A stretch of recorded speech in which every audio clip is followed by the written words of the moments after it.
Hello, it's a Wednesday morning, I guess, depending upon where you are, and we're hanging out with Dr. Jack Rasmus. Let's talk.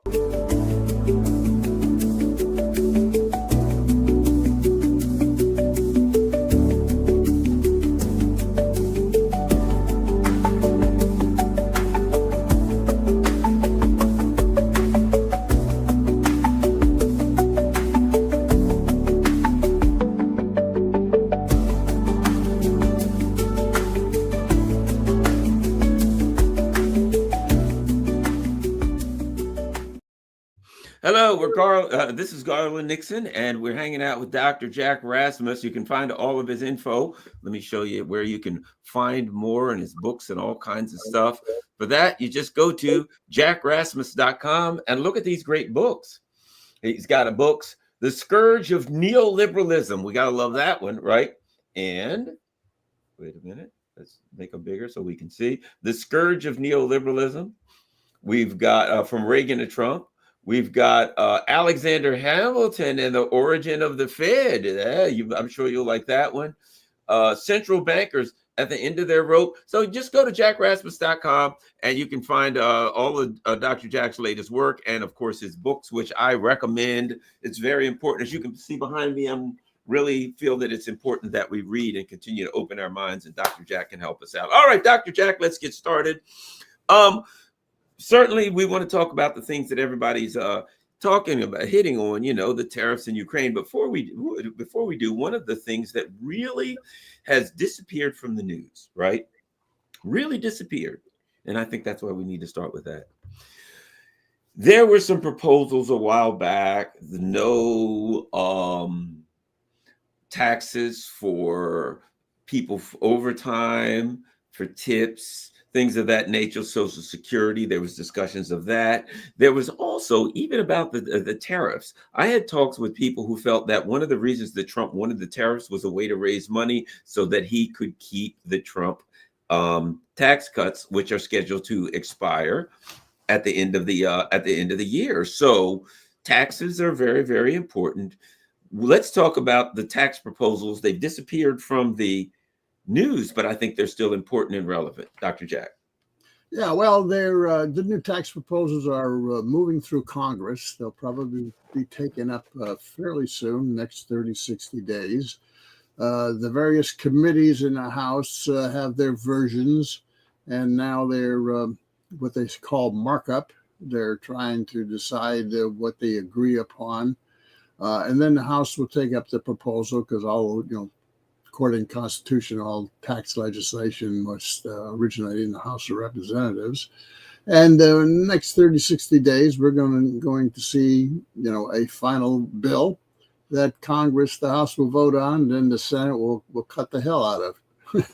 So it's very important, because we're talking about a lot of money here. We're talking about at least $4 trillion, maybe $4.5 trillion of tax cuts over the next 10 years.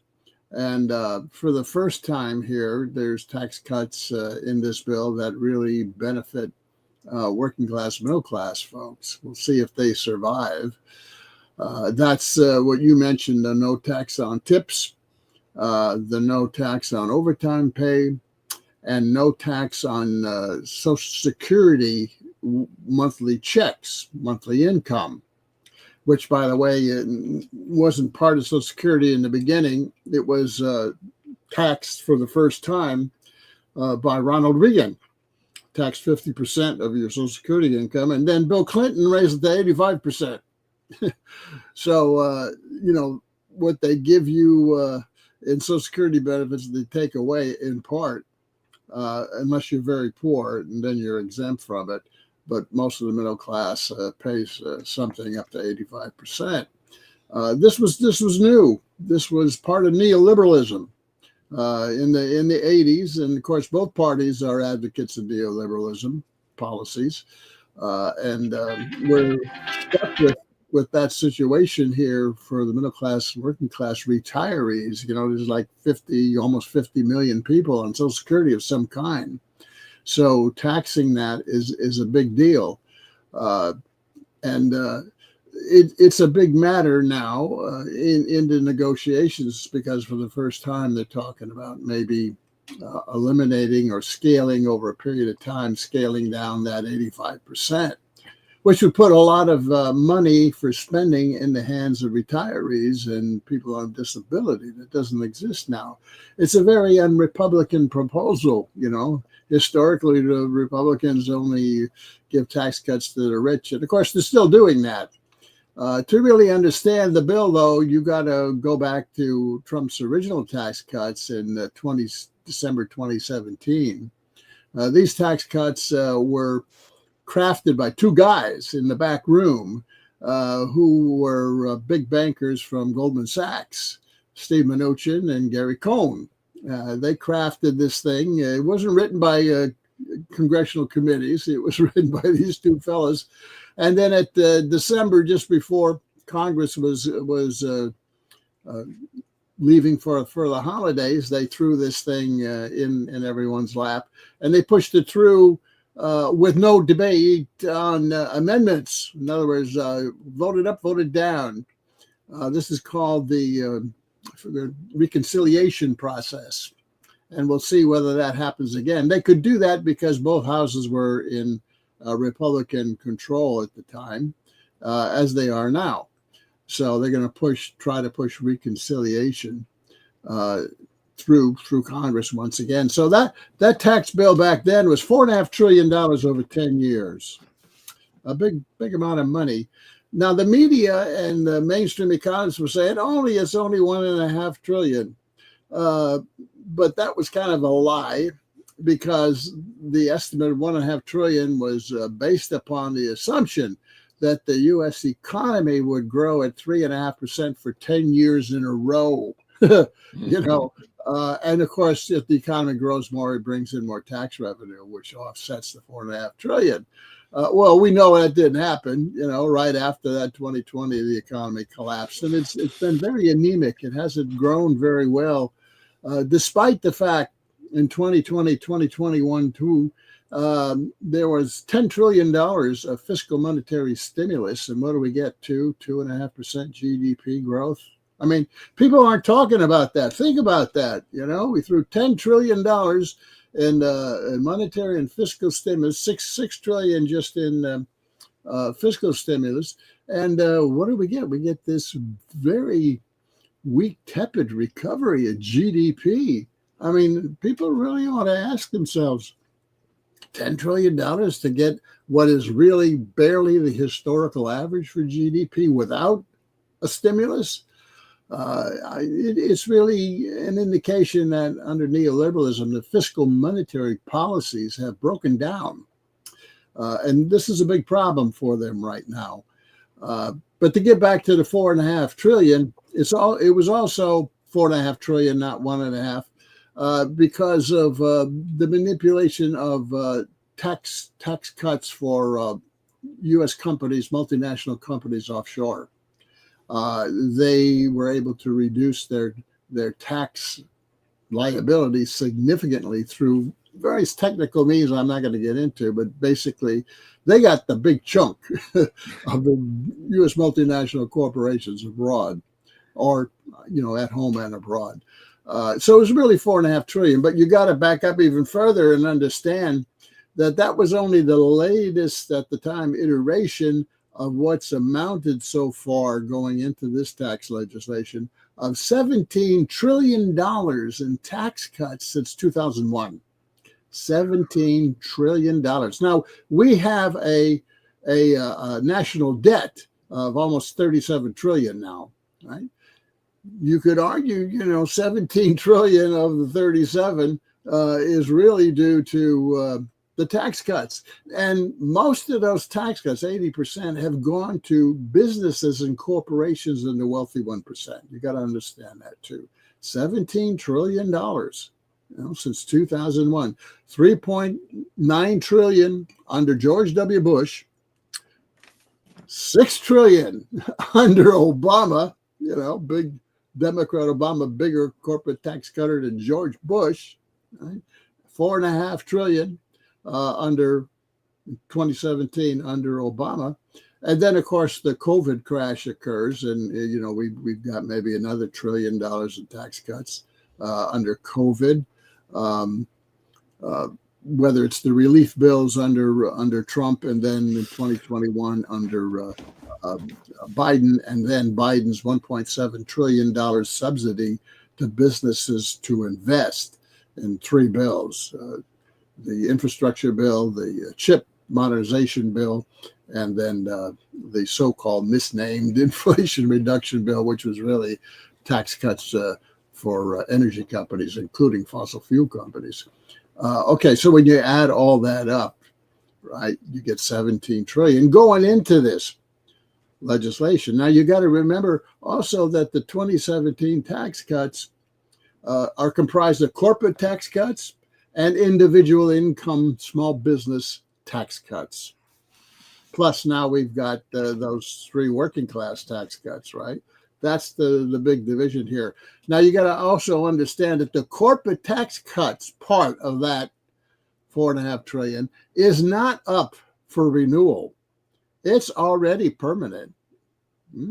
That's not what they're discussing now. What they're discussing is the individual income tax cuts, whether to revert the tax brackets back to what it was before 2017. Small business tax cuts, where small businesses got a big deal.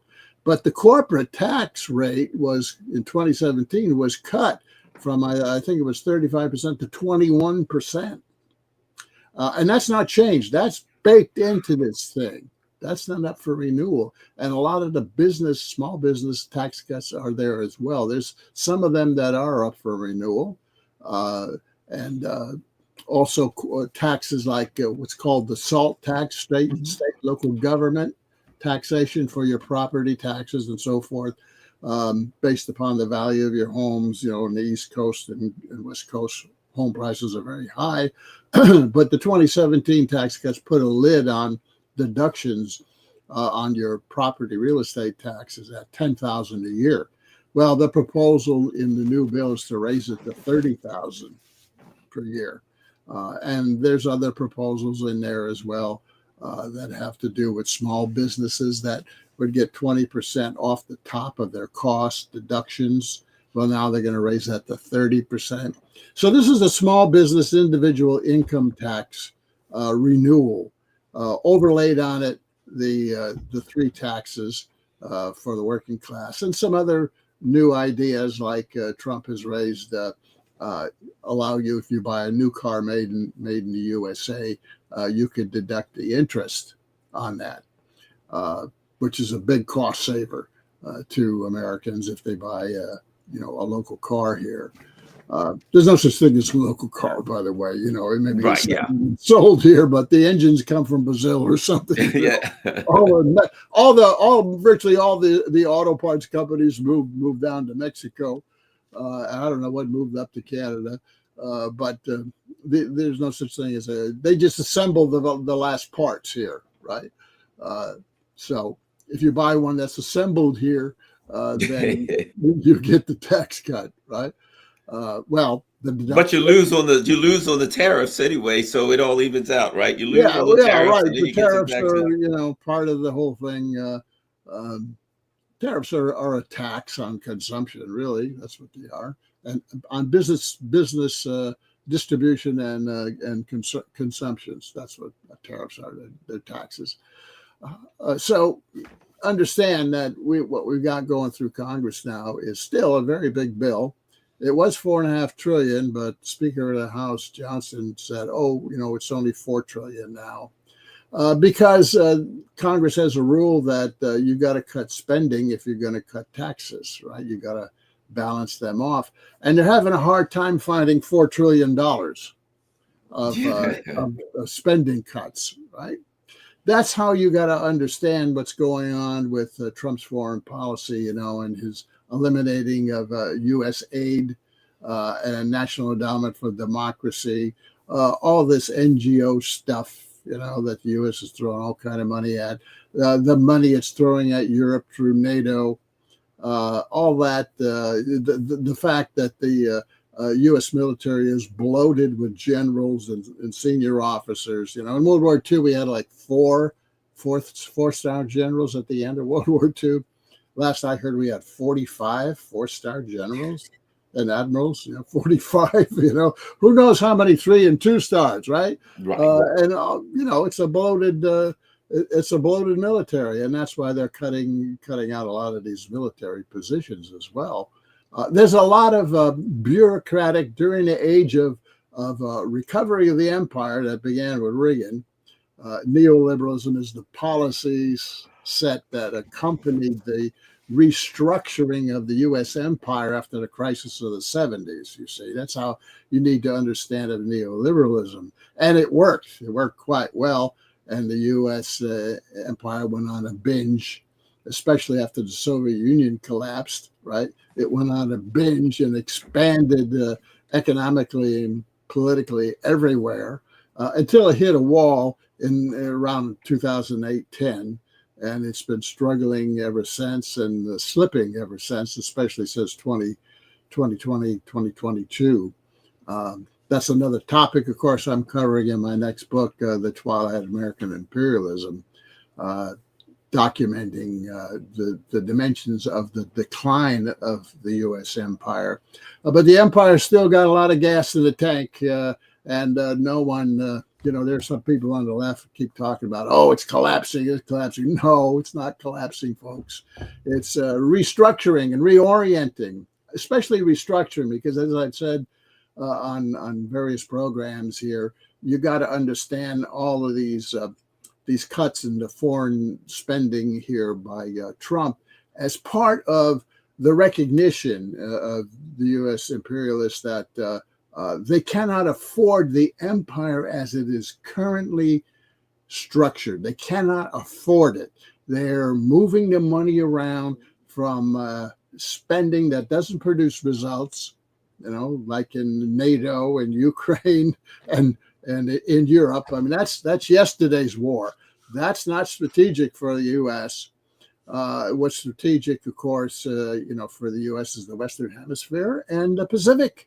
And that's what they're trying, and the Arctic. They're trying to restructure how they spend the empire. And the U.S. Military is behind in weapons development, certain areas of weapons development, behind in drones, behind in hypersonic missiles, and who knows what else out there.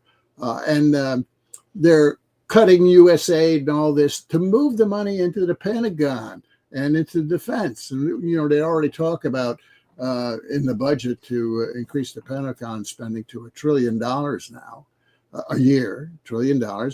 That's not all defense spending. That's just Pentagon. You know, there's all other areas of U.S. spending that have to do with defense and wars. Total U.S. spending is about $1.3, $1.4 trillion a year. And the problem is they've been financing this imperial expansion under neoliberalism, which is getting more and more costly. They've been financing it through bonds, not through taxes.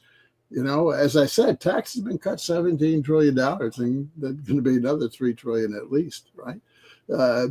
So, in fact, the 21st century is the first time in U.S. history that the U.S. is engaged in wars without raising taxes. We've cut taxes. We haven't just left them the way, we've cut them. And at the same time, the economy is growing more slowly, so the tax revenue on top of that is not coming in from growth. And that's why you have this huge deficit. You know, $17 trillion due to tax cuts. Another $9 trillion since 2001 spent on wars that have produced nothing. Who knows how much money that has been thrown around the world, you know, NGOs and everything, CIA, NSA, all that stuff. You add that together, say 10 trillion on war, 17 trillion on tax. There's 27 trillion to your 37 trillion. Yeah, exactly. National debt, and the rest is the bailouts, pretty much, and price gouging of government health care by corporations. There's your 37 trillion. You know, it's not rocket science to understand why they're in this shape, but they are in this shape, and they can't fund their military weapons development and what they want to do in Asia without restructuring the cost picture here in the empire, which means pulling back from certain areas, which they have to do. And that's, of course, Ukraine and NATO in a bigger picture. It's NATO. A lot of wasted money, which has kept the European economy propped up for decades, right? And if the U.S. pulls out, Europe's economy, which has been totally stagnant since 2010, I think they've had three, now they're in the fourth recession, entering the fourth recession. They've had three triple dip and now another one coming. They just can't get going, the economy in Europe. And the U.S. Spending in military has propped it up. We've become the military umbrella for Europe. And now the Europeans are panicking because the U.S. is restructuring and saying, hey, we don't need to spend all this money on Europe. And we certainly want to get the hell out of Ukraine. That's a black hole, as far as finances are concerned. And that's, by the way, how you got to understand the minerals deal by Trump. He wanted to get some of that $300 billion back that Biden just gave to Ukraine. Unlike the Europeans who gave loans to Ukraine that they'll get back somehow, someday, maybe. But the U.S., Biden just pissed the money away. He just wrote a blank check, right? So Trump has been trying to get some of that back. He's not doing very well on it. Minerals deal, by the way, was a big flop for the U.S. and for Trump. Anyway, we can talk about that separately. But you got to understand all this spending, moving the chips around here is an attempt by the U.S. Facing the challenge of the BRICS and the global South, which is really industrialized now. This is not, the global South is not the South, we used to call it third world, of the 80s during, the rise of neoliberalism and Reagan and so forth. They didn't even have to be concerned about the global South, right? The U.S. would just look cross-eyed at some of these countries and they'd do whatever the U.S. wanted. That's not the case anymore because they are well economically developed on their own and they want to go their own way now. They don't want to be under the economic thumb of the U.S. empire. And the BRICS are the big challenge to the U.S. Of course, China and Russia and all of those are part of the BRICS. And that's partly what's going on here strategically in the U.S. and its reorientation and restructuring of the empire and its retreat in a way back to the Western Hemisphere and the Pacific. And at the same time, it's making Europe increasingly dependent on the U.S. economically. Europe is not an equal partner of sorts the way it was. It's increasingly a dependency of the U.S. So the U.S. knows that Europe is not as critical anymore to the empire and its structure. The Europeans, history has passed them up, okay? The Europeans are out of it. It's the U.S., it's China, and it's the global South. And the Europeans cannot compete with either the U.S. or China, let alone both at the same time. They can't. Let me ask you a question about so the tariff war starts and the U.S. says, oh boy, and this is what I was told by someone that in D.C., that Trump does this and the neocons who want to go after China said, this is a great opportunity here where everybody's being tariffs. Let's commandeer these tariffs and just point them completely at China and take China out with tariffs. That was the plan. We're going to take them out. We're going to destroy them. What lesson did we learn when the U.S., what did we learn? What did they learn? What was revealed when the U.S. said, okay, we're going to, effectively, they look like, a lot of people were saying they want to decouple from China. What did we learn from this exercise of going after China with massive tariffs? You mean the latest? The latest, yeah, that's what I mean. The latest, the 245%, whatever the hell. We went after the 2018, and that turned out to be a failure, except for some, tariff revenue that came in. In 2018, to back up, give a little perspective to the current tariff war. In 2018, Trump decided to go after China, right?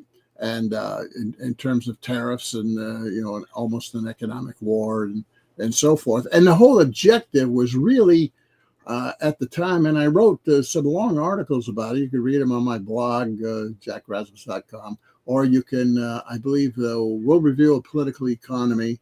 I did a long piece on the U.S.-China, Trump-China trade war at the time.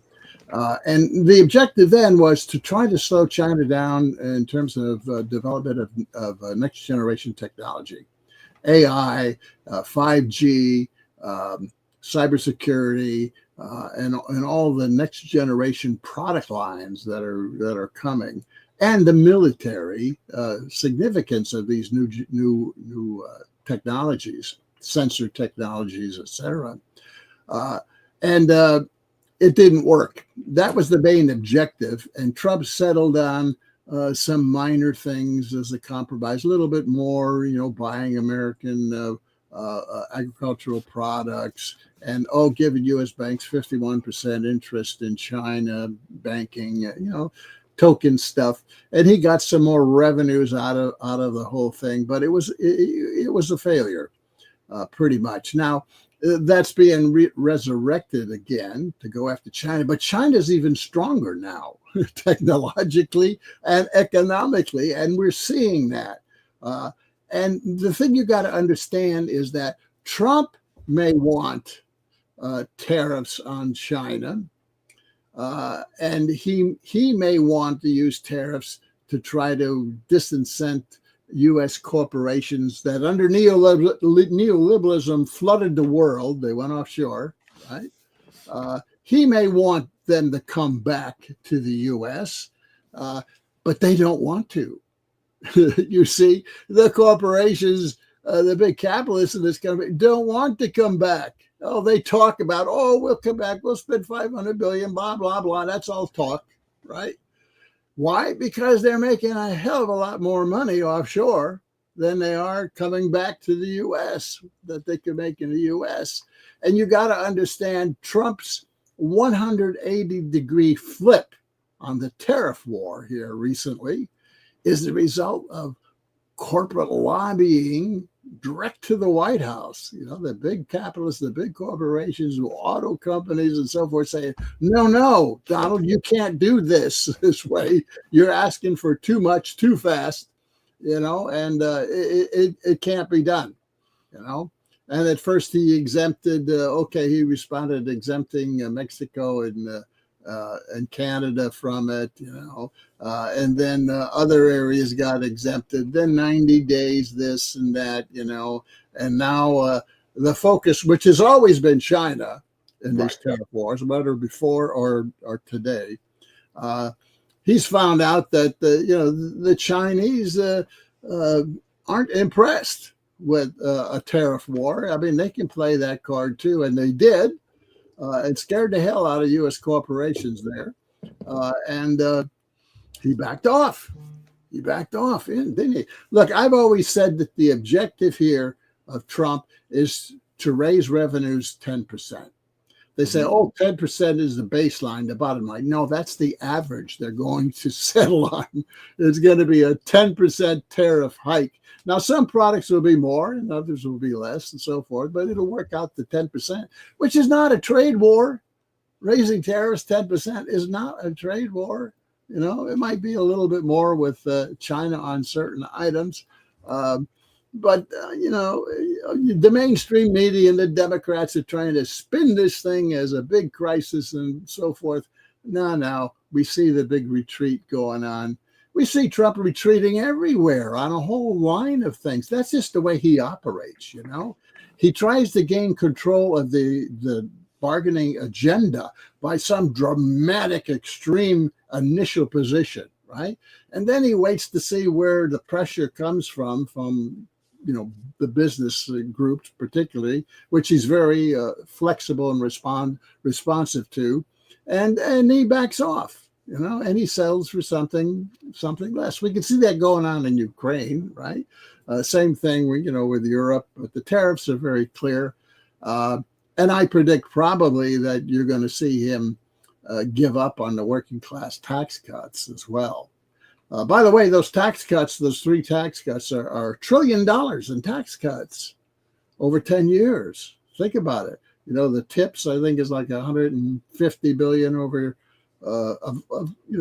cost over 10 years. 250 billion, I think it is, for the overtime pay. The Social Security, no income on taxing Social Security is a biggie. That's like 550 billion. So it's about $1 trillion in working class tax cuts. Now, what I've heard on those working class tax cuts is that at this point, during the markups going on in Congress, they're talking about those tax cuts only for 4 years, only for the 4 years of Trump's administration, and then they expire. You see, that's how they keep the costs down, right? Whether they expire after 4 years remains to be seen, or whether it's hard to get rid of tax cuts once you implement them. Particular on Social Security. Those Yes. people who vote and touching anything with Social Security. Right. That's why I suspect they'll die, that they won't make it through, or they'll be severely cut before they make it through. In a neoliberal environment, that is, doing something for the little guy is anathema to, everything they believe in. So could it happen theoretically? Yes, but it just doesn't seem the way it's almost like even if it worked, even if they thought it was a good idea, just as a matter of principle, they wouldn't do it because they're neoliberals. Well, they may try to do a token and then claim the whole pie when they rerun for office. Like a good candidate would be the 85% taxing of Social Security. Maybe the first year they tax it at 75%, and then 65%. Something like that, and then it expires after a couple of years, 3-4 years maybe. But that if they introduce that's how they're going to do that. Okay, in my opinion, if they do, they've got to get through the House, but the Senate will whack the hell out of it, because Republican senators and Democrat senators are, the same animal, and they don't like tax cuts for the working class, and they love tax cuts for businesses, because guess who pays for their campaigns, right? Let me ask you something else. Maybe you can clarify. One thing that I had heard said was, well, Trump wants to raise a lot of funds because his some of the tax cuts expire at the end of the year, and they want to keep those in, the ones that expire. But additionally, something about at the end of the year, there was discussion about bond percentages going up, numbers going up on bonds, because something about, maybe you can explain it, the amount that we have to pay on the deficit could go up dramatically. If you can, what I mean, explain that, because long-term bonds, which are down around 1%, where they were starting to rise at the beginning of the introduction of the trade war thing, whatever it was, there was great concern that we could then see a dramatic increase in the amount that we have to pay for our deficit, interest only. And let me add this, it seems to me that the budget the Republicans are putting, for all of the talk they did about cutting the budgets that they're putting through, they're just talking about raising the deficit ceiling now. So they're still going to increase it. All the talk about we've got to be responsible, they're still going to increase the deficit. And doesn't that mean that this amount that we pay for the interest of the deficit is still going to increase? Anyway, if you can make some sense of that, Dr. Jack, for the layman out here that don't understand it. Yeah. Well, the deficits added to the debt under Trump's first term was over $7 trillion. And it was over $7 trillion for Biden, too. They both added $7 trillion plus to the deficit. And that's why we're at 37 trillion now, almost. Last year, the deficit was 1.8 trillion. We've had multi-trillion-dollar deficits since 2020. Okay, multi-trillion-dollar. And even before that, I think, a couple of years. They've been rising steadily since Obama's first term. I think it was like 800 billion, but creeping up. But now it's chronic, over $1 trillion, 1.8 trillion last year, and this year looks like it's running like 2.5 trillion. The first 3 months of the year was like $750 billion deficit, so that's almost 3 trillion.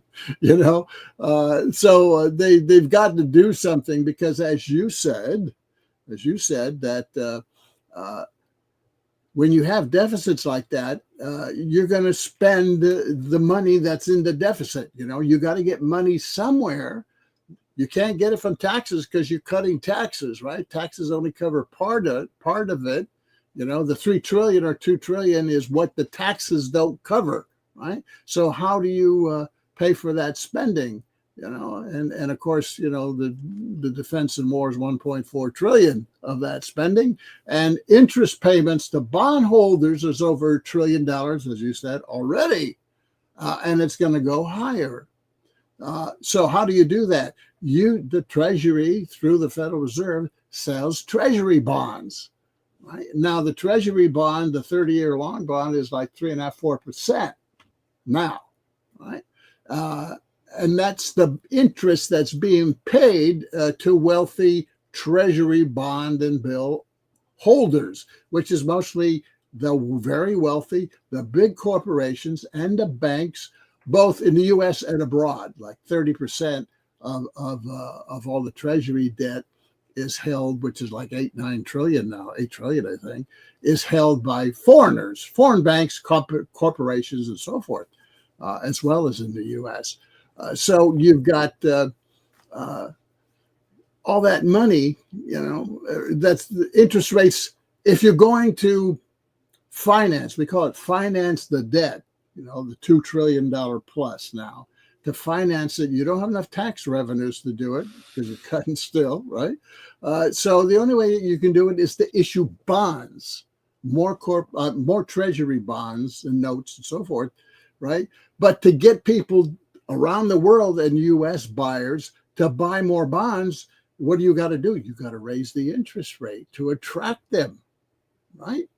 The payment, the amount that the government is going to pay you, purchaser of our Treasury bonds every year, right, is going to have to be more than 3.5–4%. So the pressure, the deficit, the bottom line here for your question is the deficit pushes up, all things equal, pushes up the amount of interest charge payment that the Treasury U.S. government has to pay bondholders to buy the bonds, pushes long-term rates up, right? And short-term to some extent too, but mostly long-term rates, 10, 30-year bonds will rise as a result of the deficit being very large. Now, the problem is you raise interest rates or you keep them where they are, which is the Fed is doing now. You raise interest rates, this slows down the economy. It costs more to buy a home. It costs more to buy a car, but your student debt amount goes up, and et cetera, right? But yet they have to do that to cover the deficit. So that's a contradiction, you see. That's a major economic contradiction. Is that why Trump kept pushing Powell, saying we want to lower interest rates and we want to fire you? And Powell was saying we can't lower interest rates. And what was explain that that fight between the two of them, and who, if any of them, you would side with? Yeah, well, that fight occurred back in 2017 and 18. The Fed tried to raise interest rates because the deficit was rising and the debt was rising. And Trump got into this verbal and threat of Powell, if you don't lower interest rates here, because the election was coming up in 2020, I'm going to get rid of you. Right. And there's this constitutional fight, can the president get rid of the Federal Reserve chair? Yes, he can. It's happened before. Nixon did it. Right. He can fire him and so forth. But see, the capitalists, the big bankers, finance capitalists, they don't want him to touch. They don't want him to touch Powell. Why? Because Powell is paying a lot of money on all these bonds. I mean, that's a big income stream for the banks and the wealthy Treasury interest, Treasury bond interest. They don't want that lowered. That's a nice piece of change for them. $1 trillion every year, going up. So you get political contradictions here involved in the economic contradictions of you got to raise rates to sell more bonds, but raising rates slows the domestic economy to some extent. So Trump is, here's the thing. So Trump is increasing the deficit, which if him increasing the deficit means that Powell can't lower interest rates, right? Makes it harder for him to do it. But then he's screaming for Powell to lower interest rates. And Powell's sitting over there saying, you're complaining, you're increasing the deficit. I can't lower it. You want me to do what I can't do because you're blowing the deficit up, basically. Yeah, well, he got away with pressuring Powell back in 2017. But Powell is in a stronger position now because you got a lot of political alliances coming together against Trump and Trump policies, right? You've got some big capitalists. You got the Democrat Party. You got mainstream media that's part of the Democrat. That's the old Atlanticist or imperialist, the old imperialist, you see, who are making a lot of money, even though there's a crisis right now. They're making a lot of money off of this. They don't want to change that. They think they can go on managing the crisis, right, of the empire and keep getting, richer and richer in the meantime. They don't want to change, even though, long term it may mean trouble for them. But there's a section that says we got to change, right? And that's, the Trump and the people behind Trump and so forth. So, you got to look at the Democrats, Republicans, the MAGA and, whatever there is in the Democrat Party, whatever, as an Atlanticist, whatever, as a food fight between the capitalists in the U.S. That's what that is. It's a conflict over which way to go with the empire. One group saying, no, Europe's important. We're not going to make a lot of money off of Europe and so forth. We, in the Middle East, and the other group is saying, that's yesterday's fight. That's yesterday's. It sounds like to me you've got, like, say, the Biden group, the people that he represents, saying, let's just continue to manage. Yeah, things are problematic, but let's continue to manage it because we're making a fortune off of this, and let's keep doing like what we're doing. And you have another faction saying, no, we need to restructure and make sure, we need as I call them, the CEOs, we need a corporate restructure. So they want to, you've got one group saying do a corporate restructure of the US, and one group saying we're making a lot of money off of this. We don't want to do a corporate restructure. And that is a fight that comes across as ideological, but when it comes down to it, it's economical. But let me ask you this. And I think this is a critical part of that goes back to where we were. Those who say the empire is crashing and collapsing, and those who say no, it's still got a lot of life in it. But it sounds to me like potentially the economic path that we're on is unsustainable. And while the empire, in its grandiosity and its in its worldwide power, still has a lot, that those numbers are an Achilles heel, and it could be very, very strong, but the numbers could snatch the rug out of the empire, where it's sitting there and they're saying, okay, you got a $6 trillion federal budget. 3.5 of it is now owed out for this deficit. And they're sitting there saying, and you got to pay those people their dividends. And then you piss China off, or something happens like 29 with the bank sell off, where people start getting scared. What happens if people are sitting there with all of these and they get scared? They're like, oh my gosh, I better get rid of them before they collapse, and start selling them. That there's a potential, I'm saying, for an economic collapse based on the instability of our economic model in the grand scheme of things, macroeconomic model, I guess I'm saying. Yeah, well, empires are costly. The state has to engage in a lot of costs, and you're absolutely right. I agree with you, because empires begin to crack and break when the economic ability to fund its military to keep control, all the free money it throws around, bribing and everything, to buy influence and control. When you don't have the funds, that's when it begins to break down. I mean, look at the Roman Empire. Well, there's a lot of talk about how the Roman Empire collapsed. My view was, reading history, is the Roman Empire collapsed when it could no longer fund its large military because it lost the grain producing surplus, the economic surplus from agriculture, right, in North Africa, Sicily, and Spain. That's when it couldn't fund the empire anymore, right? And it broke down. The military broke down everywhere. And look at the British. What happened to the British Empire? It began to collapse when, after World War I and II especially, right, it lost control of its colonies that were providing all that surplus flowing back into the little old island England, that they were using to finance their navy and their influence around the world, right? And the same thing with France. It lost its empire around the world. European colonialism, when it collapsed after World War II, meant that the economic surplus it was sucking out of the rest of the world got cut off. And that was the beginning of the end, and you can say the same thing about the U.S., right? What's going on now today? If the U.S. Cannot, through trade and finance, you see, the U.S. isn't a, quote, classical colonial empire, right? The way the Europeans were, with the bureaucracy in all these places in the world. The U.S.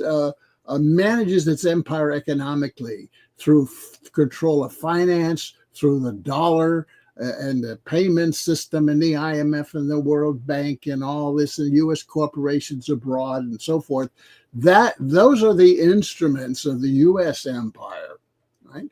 And if the rest of the world stopped buying U.S. bonds, recycling that money, you see, through the dollar system, has to come back to the U.S., because if that money, they don't buy treasury bonds, what happens? Well, then the U.S. cannot spend $1.4 trillion on defense.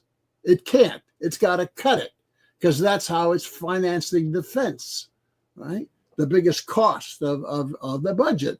And the $1 trillion to bondholders, that's $2.5 trillion off the top, before you talk about Social Security and Medicaid and education and all the rest. Right?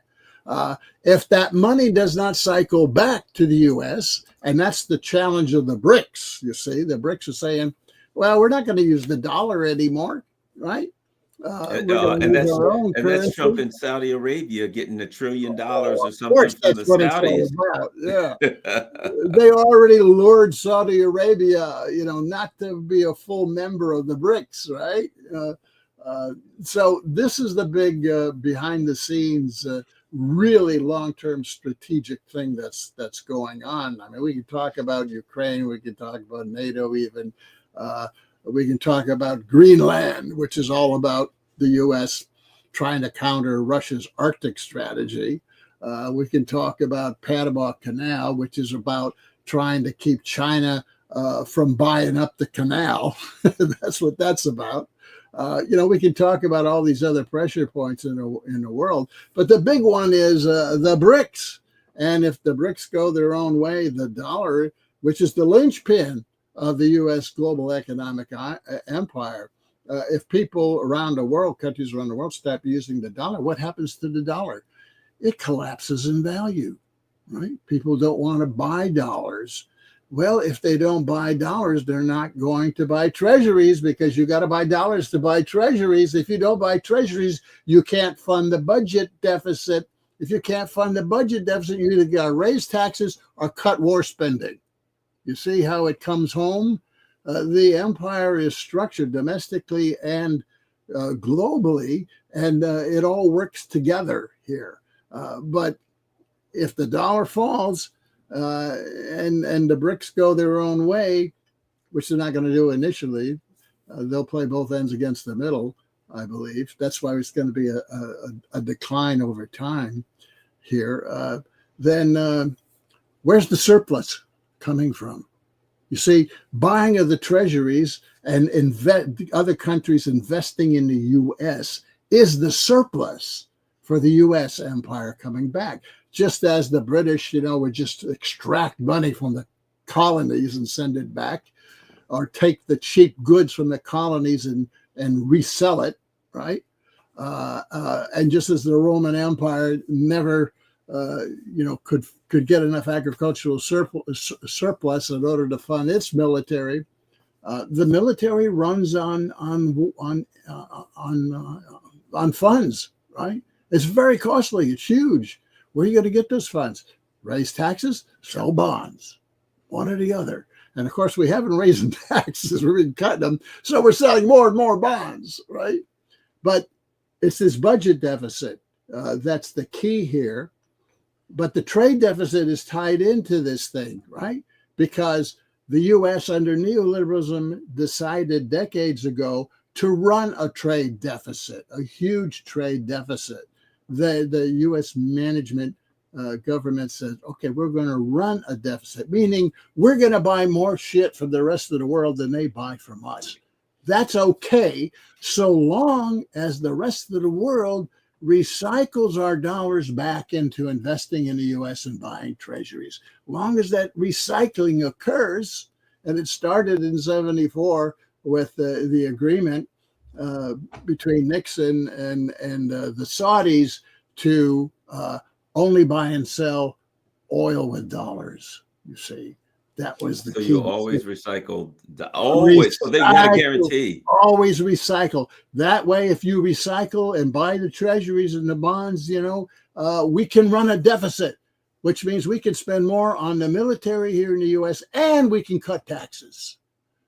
That's the neoliberal twin deficit solution. You see, is that breaking down? It's fracturing. Well, it could never last but so long, and that's what the point I'm getting at, and that is that you have a system. The term they use is this: it works good for a while, but it's like a Ponzi scheme. You know what I mean? Man, when it pays well. But when you get in, it's unsustainable. It's going to die. And I also think the big horror for them is Trump mentioned this earlier, this would be it. This would be curtains, because BRICS is clearly they're very, very horrified of BRICS.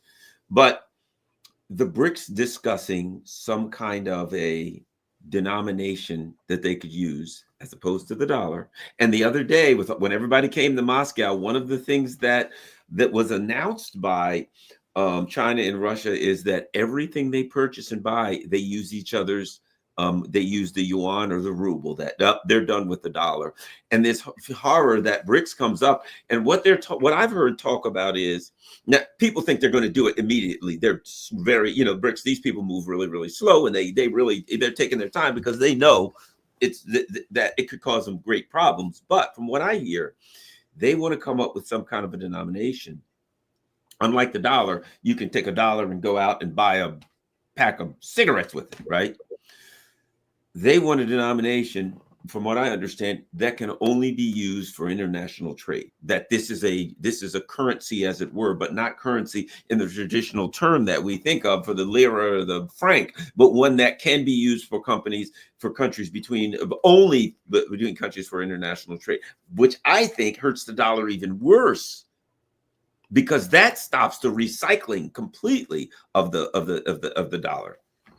Yeah, well, that's an extension of what China's already doing. You see, it has its own currency called the yuan, but then it has another currency, the renminbi, that it uses for international trade. You see, so that concept, that idea, is already sort of been baked in China here. You got to understand that the crisis of the dollar in the U.S. global economic relations. And the expansion of the BRICS in just recent years is in large part accelerated because of Biden's sanctions. You see, it's the sanctions policy of Biden, which is a sign of a weakness in the empire. It's got to resort to sanctions, and pending here, we were on the verge of what's called secondary sanctions. So far, the sanctions have been against Russia right? But now they're talking about Europe and the U.S. sanctions against countries that do business with Russia. You see, secondary sanctions. Now, the global South is more independent and more self-sufficient now, and it sees sanctions. The U.S. is resorting to sanctions. I don't think we want to use the dollar because part of the empire is this other institution called the International Payment System, right? SWIFT. That's an acronym. SWIFT. The SWIFT system is run through the U.S. banks, and the SWIFT system allows the U.S. to see who in the world is buying and selling with dollars. In other words, the SWIFT system will tell them who's violating the sanctions. You see, well, if I'm going to use dollars and buy Russian oil, the U.S. will see it. Maybe they'll sanction me, so I'm not going to use dollars, right? And the big first step by the BRICS is an alternative payment system, which will prevent the U.S. From seeing who's violating sanctions. Then they will move towards some multi kind of solution, either trading in their own currencies or some third currency. They'll still use dollars, on things that aren't strategic. There's not going to be a dump dollars, go to something new. It's going to be a phase in, phase out kind of thing over time. That's why I say it's not going to collapse, right? It's in decline. And that decline is being accelerated by the dumbest sanctions policies, by the Biden administration. As I've said, on a number of occasions, Biden has done more to undermine the empire than Russia or any other country has done. The U.S. has shot itself in the foot here with Biden policies, particularly the sanctions policies, but they're still resorting to more sanctions, Trump came in and said, when he was running, he said, the sanctions are hurting us. They're going to kill the dollar. We don't need to do sanctions, blah, blah, blah. And he gets in. We're going to put sanctions on Iran, more sanctions on Venezuela, more sanctions on Iran, more. The other thing that it does is it motivates people to go to another system all the faster. Yes. They have no alternative to do that. Yes, yeah. And it will accelerate further if they introduce secondary sanctions that they're talking about now. That will just, ramp it up even further and faster to move away from the dollar in the U.S. system here. You talk about Trump having said that during an election and now flip-flopping. That kind of tells you that in the U.S. government, there's a big split in the Trump administration. You have the neocons that are still well embedded, right? And they are pushing a certain set of policies. And then you have some new voices that are saying, look, this is a dead end. We got to make some changes. And there's a big conflict going on. And I think Trump flip-flops because of whoever gets his ear last, really can influence him one way or the other. And that's what we're seeing. We see this very clearly with the Ukraine strategy going on. One day he's talking on through social about Zelensky doesn't want to negotiate, which of course he doesn't. Right. He's got no reason to, from his personal interest, to want to negotiate. Right. By the way, let me give you a historical parallel here that's interesting. Let's go back to the Vietnam War. Right. Nixon had decided that the U.S. had thrown enough into the Vietnam War. We weren't winning it. We weren't going to win it. It was time to cut your losses and leave. And of course, at the end of his first term in October, he had decided really to get out of Vietnam. And then as soon as he got elected in January '73. We had the Paris peace talks, right? And the Paris Accords, which was, okay, we're getting out. We agreed with the North Vietnamese, we're getting out.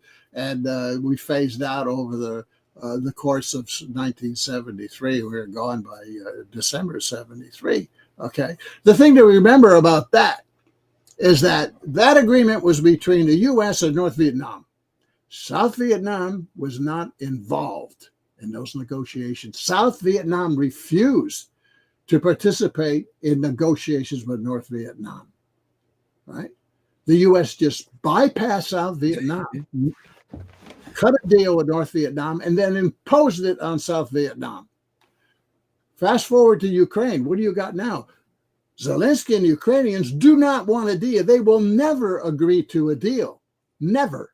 It's not in his personal interest and their interest. The only way you're going to resolve this is the U.S.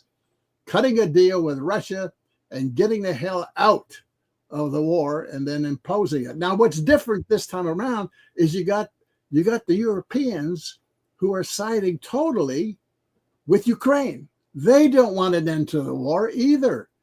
The Europeans think that, another year and Russia will collapse militarily. But I think even more significant, the Europeans realize that the U.S. is pulling out of Europe and NATO financially, and they have to develop their own military industrial complex, which they don't have now. They've been totally dependent on the U.S. And no money or credit to finance. They got to spend $1 trillion, they're talking about, over the next 4 or 5 years to develop their military. In the meantime, they need the war to continue to justify spending $1 trillion. That's what I think, why they won't back out. Yes. And they know the U.S., if they probably also fear this. If the U.S. is able to turn that off, the U.S. might get the hell out completely. The U.S., if they're able to stop that, number one, the U.S. says, you know what? Boy, we got to deal with the Russians, and they ain't going to bother you anytime soon, and we'll sell you everything you need, and have a nice day. And the U.S. gets the heck out, leaves them. And the other part of it is this. They've staked their so much political capital on it. If this happens, if there's a deal, if Putin takes Ukraine, he won't stop until he gets to the English Channel. And that's why you have to suffer and be demilitarized and go through all of this. And then it's over. And the people say, wait, you told us that if it ended, that Putin was going to kill us all. You know what I mean? And their political, everything, the U.S. leaves, their political careers go to pieces. It's bad news for the for the Macrons and the Starmers and the Mertzes et al. But this thing ends. Garland, so far they've got most of the European populace whipped up. I talked to people in Europe. This fear, the Russians are coming, right? The Russians, Putin's going to invade us as soon as he takes Ukraine. Boy, the media is pumping that day and night, and it's having an influence on a lot of Europeans who believe that. It's such nonsense. Look, what's the size of the Russian army? 1.5 million. They got like 700 to 800,000 of those in Ukraine, right? And they're making gains, but the nature of modern warfare is gains are always going to be slow now. There's no way you can have these big armored movements across, planes and so forth. No, everyone can see what everyone else is doing immediately, and they can send their drones and they can disrupt any of the mobilization. Everything is a battalion or smaller size kind of offensive, which is just grinding things out that we see going on, in Ukraine. The point is that 700,000, even 1.5 million is not, they can't take all of Kiev unless the Ukraine army collapses with 700,000. They can't do it. They have to bring in 300,000-400,000 more. And that's coming.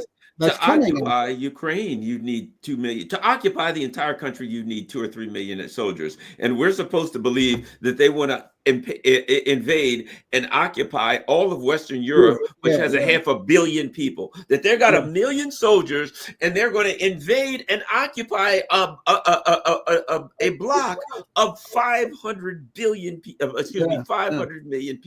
It's absurd. Well, in World War II, it took 3 million Soviet military to liberate Ukraine. 3 million. It took 3 million against the Nazis who were collapsing, right? 3 million. And they got what, 700,000 there now, and another 700,000 just protecting the borders of Russia.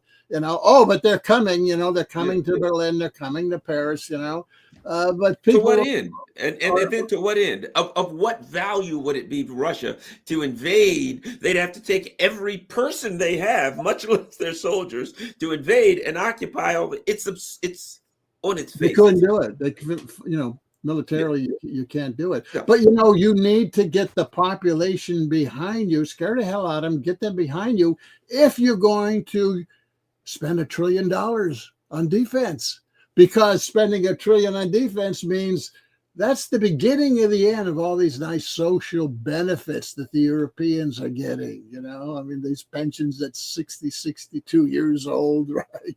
All free education, free child care in France, all that, medical. That's going to go away. They're going to look like us, like North America, once they start spending on defense. Or worse, because you know what? Here's what's worse. But you got to whip people up. Yeah.